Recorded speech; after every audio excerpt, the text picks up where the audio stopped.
පිළිගන්න දුවේ පුතේ අපි මැරිලා ඉපදෙනවා කියලා. පින්පව් වල විපාක අපිට එනවා කියලා.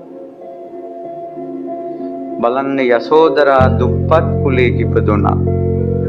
වැඩකාර දියාදින කෙල්ලන්ගේ අතර ඉන්නේ. ඒතකොට ඒ ගමේ ගෑනු ළමයි වතුරා දිනනවා. සිටු මැදුරු වලට රජ මැදුරු වලට ගොලේ කාලයක් ගියා. මෙන්න මේ කෙල්ලන්ට බබාලා හම්බෙනවා. තාත්තලා නැහැ. ඈත් එක්ක වැඩ කරපු ගමේ හැම කෙල්ලෙක්ම චරිතේ නසා කරනවා.